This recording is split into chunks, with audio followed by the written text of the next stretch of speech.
أعوذ بالله من الشيطان الرجيم. بسم الله الرحمن الرحيم. إن الله ملائكته يصلون على النبي يا أيها الذين آمنوا صلوا عليه وسلموا تسليما. اللهم صل على محمد وعلى آل محمد كما صليت على إبراهيم وعلى آل إبراهيم إنك حميد مجيد.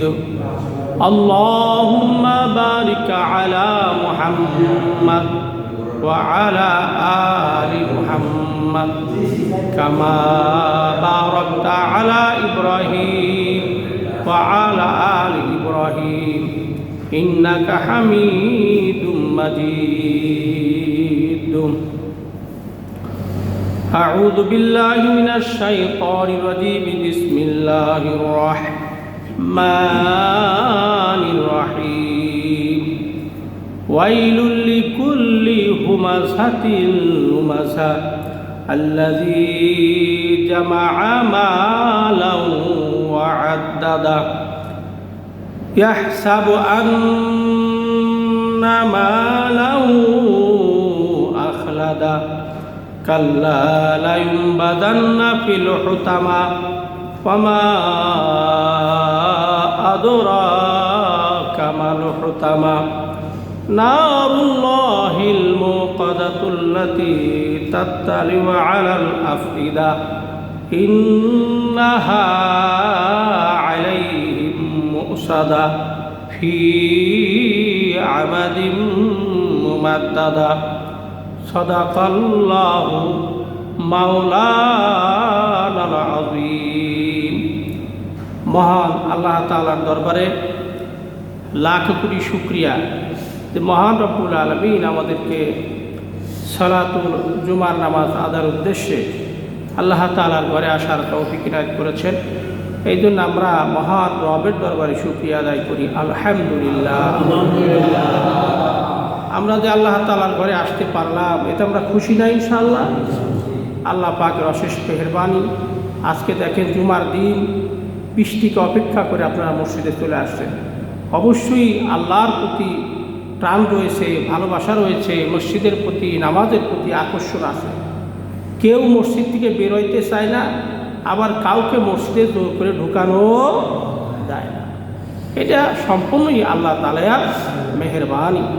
আল্লাহ তাআলা আমাদেরকে কবুল করেছেন। এই জন্য আমরা আরেকবার খুশিতে আল্লাহ তাআলার দরবারে শুকরিয়া আদায় করি। আলহামদুলিল্লাহ। সম্মানিত মুসলিম ভাইরা, আমি আপনাদের সামনে সূরাতুল হুমাযা তেলাওয়াত করেছি। অত্যন্ত চমৎকার একটা সূরা। আমাদের দৈনন্দিন কর্মকাণ্ডের সাথে এই সূরাটা জড়িত। আমি এই সূরার তাফসীর পেশ করব ইনশাআল্লাহ। তো সূরার নাম হলো সূরা হুমাযা।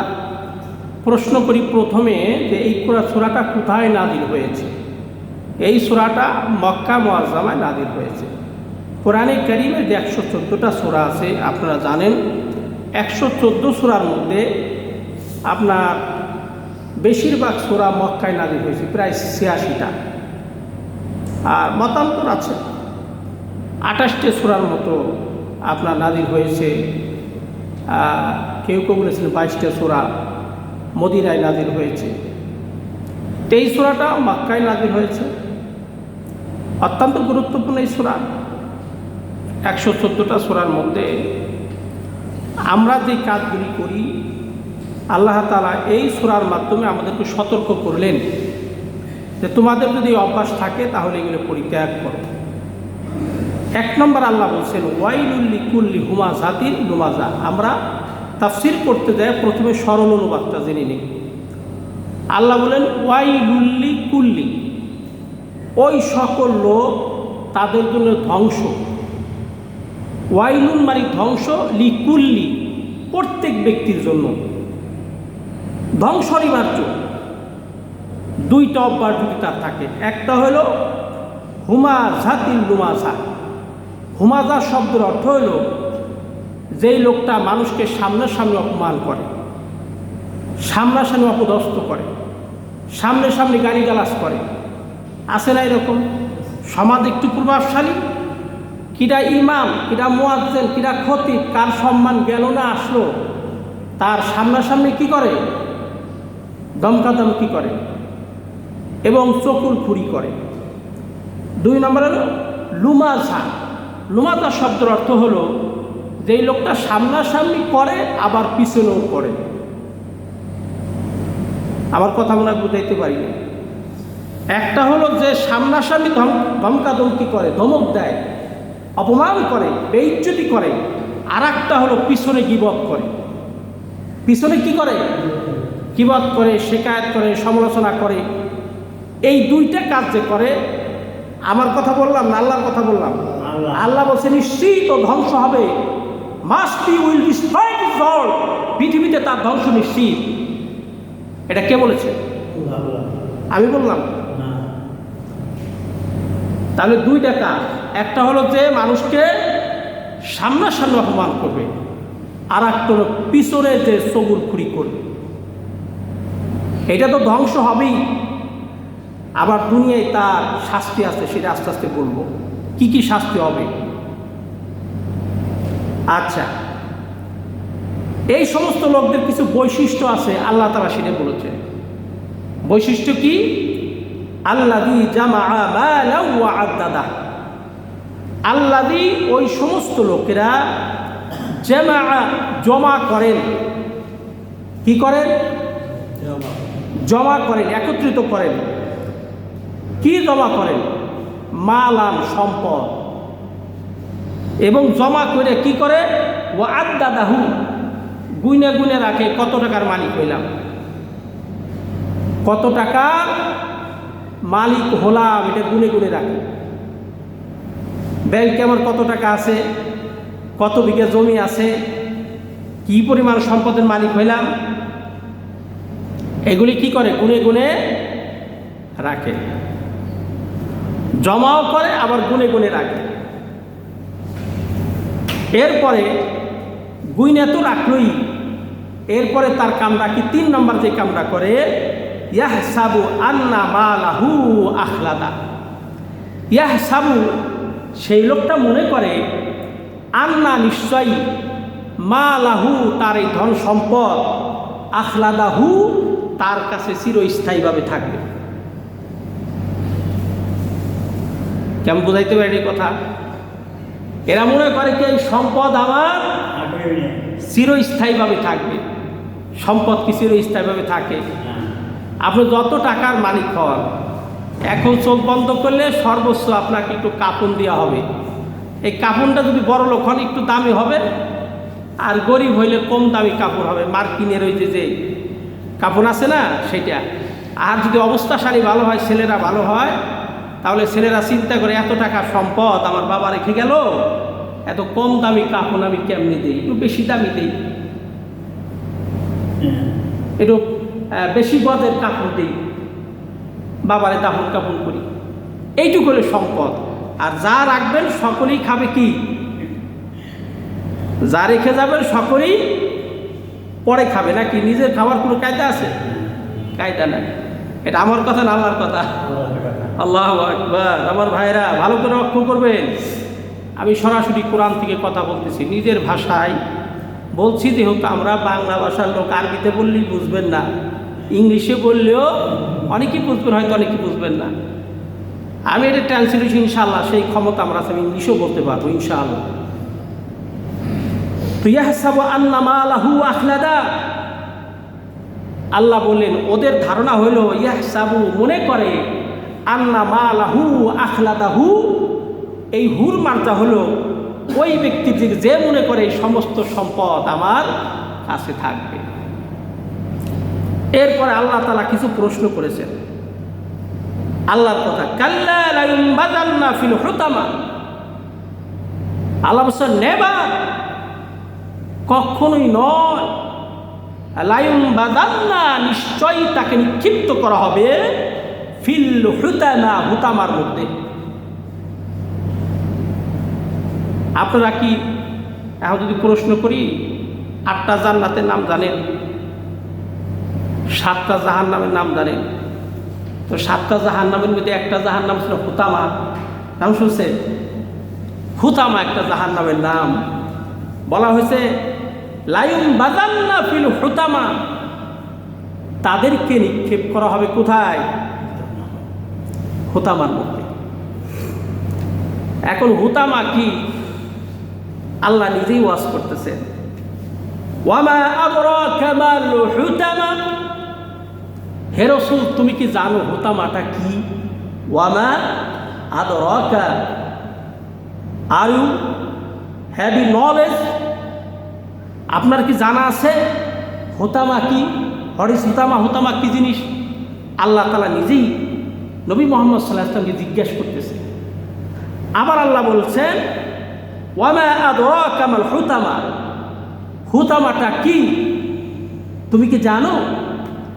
আল্লাহ ওয়াজ করলেন এটা হচ্ছে কি? নারুল্লাহ। সুবহানাল্লাহ বলবেন না? নারুল্লাহ, আল্লাহর আগুন। নারুন মানে আগুন, আল্লাহ মানে আল্লাহ। সেটা হচ্ছে কি? আল্লাহর অগ্নিকুণ্ড। নারুল্লাহিল মুকাদ্দাস, এই মুকাদ্দাস শব্দের অর্থ হচ্ছে প্রজ্বলিত, প্রজ্বলিত আল্লাহর আগুন। আগুনটা কিরকম? যেমন কেউ যদি এর মধ্যে গর্ত করে, করলো গর্ত, খেয়াল করে কি করে? গর্ত করে। গর্ত করার পর অনেকে এখানে রান্না বান্না করেন মনে হয়, জানা আছে। রান্না করার পরে ঢাকনি দিয়ে ঢেকে দেয় কেন? তাপটা যাতে বেশি লাগে, তাই না ভাইরা? তাপটা যাতে বেশি লাগে, এই জন্য ঢাকনা দিয়া চুলার উপরে ঢেকে দেয়, যাতে ভিতরে তাড়াতাড়ি তাপ হয়, তাড়াতাড়ি ভাত হয়ে যায়, তাড়াতাড়ি পোলাও মাংস যেটাই রান্না করেন এই ঢাকনা দিয়ে ঢেকে দেয়।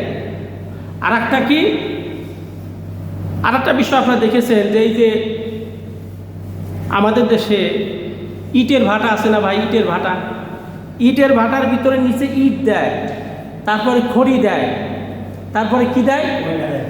কয়লা দেয়, এরপরে কিন্তু উপরে ঢাকনা দিয়ে ঢাইকে দেয়, ঠিক কিনা? ঢাইকে দেয় না? এরকম ঢাকনাতে ঢাইকে দেয়। কারণটা কি? কারণ হলো ভিতরে ইটটা যাতে দ্রুত কি হয়, বেশি স্পিড পায়, বেশি আগুনের তাপ পায়, ইটটা ভালো পোড়া হয়।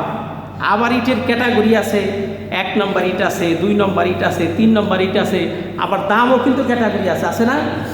1 নম্বর ইটের দাম বেশি না? বেশি। এটাকে ঢাকনি দিয়ে ঢেকে দেওয়া হয়। এই জন্য বলা হয়েছে নারুল্লাহিল মুকাদ্দাস, এটা আল্লাহর প্রজ্বলিত আগুন। এখন সেই আগুনটা লাগবে কিভাবে? আল্লাহ তাআলা বলেন আল্লাতী তাত্তালিউ আলাল আফইদা, বান্দারে এই আগুন তোমার দেহ যখন ধরবে, আগুন তোমার পায়ের থেকে শুরু হবে, শুরু হলে কলিজা পর্যন্ত আগুন লেগে যাবে। আল্লাহ, আল্লাহু আকবার। আল্লাতী তাত্তালিউ আলাল আফইদা। আমরা যখন, আমি সায়েন্সের স্টুডেন্ট ছিলাম তো কিছু জানি আর কি। সায়েন্সের প্র্যাকটিক্যাল আমাদের ব্যাঙ অপারেশন করাইতো, ব্যাঙ ল্যাবরেটরি নিয়ে ব্যাঙ কাটতাম, ব্যাঙের হাত কেটেছি, পা কেটেছি, ব্যাঙ মারা যায় না। কিন্তু যখন পিন দিয়া ওর হার্ট, যেখানে হৃৎপিণ্ড, রুহ, ওইখানে আঘাত করার সাথে সাথে দেখলাম সেকেন্ডের ভিতরে ব্যাঙ মারা যাইত। মানুষের অবস্থা তো তাই ভাইরা আমার। আপনার যদি পা কেটে ফেলে, আপনি সহজে, আল্লাহ যদি মৃত্যু দেয় কিছু করা যায় না, কিন্তু পা কাটলে সাধারণত মানুষ কি হয় না, মারা যায় না। কিন্তু ছুরি দিয়ে যদি আপনার বুক বরাবর যেখানে হার্ট, ওই জায়গায় আঘাত করা যায়, মানুষ কি বাঁচার সম্ভাবনা থাকে? আপনারা মনে হয় আমার ওয়াজ বুঝতেছেন না, উত্তর দেবেন, তাহলে বোঝা গেল ছাত্র ঠিক আছে। এখন ছুরি দিয়ে যদি কোনো লোক এরকম বুক বরাবর ছুরি দিয়ে মেরে দেয় আর ওর হার্টে যে আঘাত লাগে, এই মানুষ কি বাঁচার সম্ভাবনা থাকে? কিন্তু যদি তাকে আপনার রামদাদিয়া কি করলো, হাত একটা কেটে ফেললো, পা একটা কেটে ফেললো, তারপরে লোকটা বেঁচে থাকার সম্ভাবনা থাকে। এই জন্য আল্লাহ কলিজার কথা বলেছেন, আল্লাতী তাত্তালিউ, পৌঁছিয়ে যায় আলাল আফিদা। এই আফিদা শব্দের অর্থ হলো অন্তর, হাড়। যে আগুনটা যে বান্দার ধরবে হোতামার মধ্যে, তখন এই পা থেকে পূর্তিবর্তী হাট পর্যন্ত আগুন পৌঁছে যাবে। তখন মানুষ চিল্লাচিল্লি করবে বেরোনোর জন্য, আল্লাহ বাঁচাও বাঁচাও, আমাকে আগুন থেকে রক্ষা করো। এইরকম বাঁচানোর জন্য সে কি করবে? চেষ্টা করবে। তো চেষ্টা করার পরে আল্লাহ বলছে ইন্নাহা আলাইহি মুসাদা। এবং যখন মানুষকে সেই গর্তের মধ্যে ঢেকে দেওয়া হবে, তখন বলছে মুসাদা মানে হলো ঢাকনি। এই যে এতক্ষণ বললাম, আর এর বড় একটা গর্ত খনন করবে, তার ভিতরে আগুন জ্বালাই দিবে, ওর ভিতরে মানুষকে নিক্ষেপ করা হবে। এরপরে তার উপরে ঢাকনি দিয়ে কি করতে হবে? ঢেকে দেওয়া হবে, যাতে মানুষ তার মধ্যে বেরোয় দৌড় দিতে না পারে।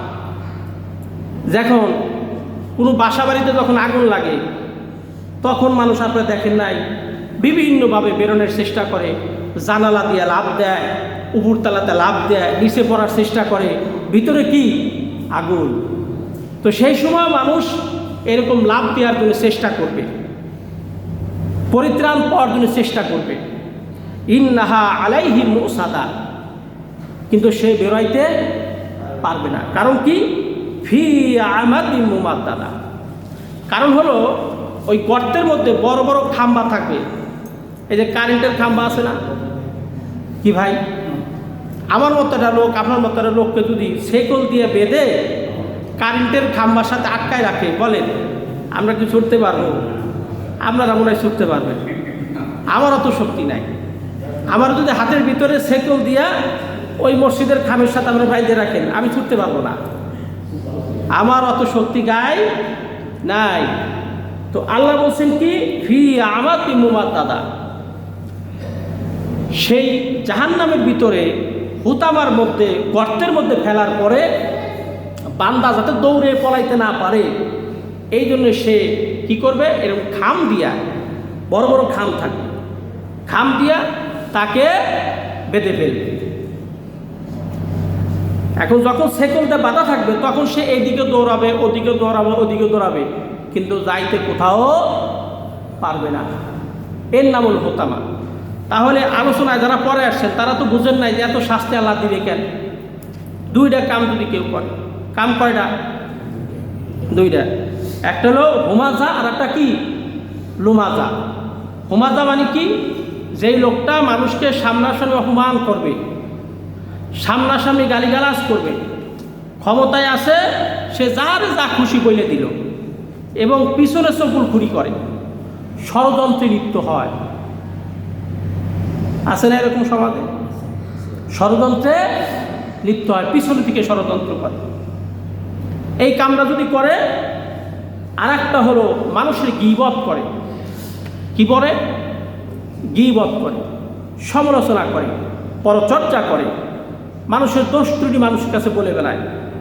এই কাম, এই দুইটা অভ্যাস যার আছে, আল্লাহ তারে বলছে ওয়াইলু, নিঃসন্দেহে উইল বি ডিস্ট্রয়েড, সে ধ্বংস হবে দুনিয়া এবং আখিরাতে। আখিরাতে আল্লাহ তারা নিক্ষেপ করবে হুতানার মধ্যে, আর দুনিয়া একটা শাস্তি দিবে, সেটা আমি বলবো পর্যায়ক্রমে। দুনিয়ায় কি শাস্তি দিবে? দুনিয়ার শাস্তি দেবে না। আল্লাহ পাক দুনিয়ায় তাকে কি করবে? শাস্তি দিবে। তার এক নম্বর শাস্তি হলো তার ঘুমকে কেড়ে নেবে। কি করবেন? ঘুম কেড়ে নেবে।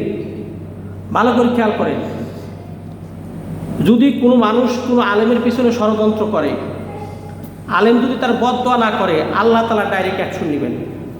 এক নম্বর হলো তার চোখের ঘুম কেড়ে নেবেন। এটা আল্লাহর ওয়াদা। এই যে আমি এই খাম্বা ধরে আল্লাহকে সাক্ষী রেখে বলতে পারি, ষড়যন্ত্র লিপ্ত হলে তার ঘুম কেড়ে নেবে এক নম্বর।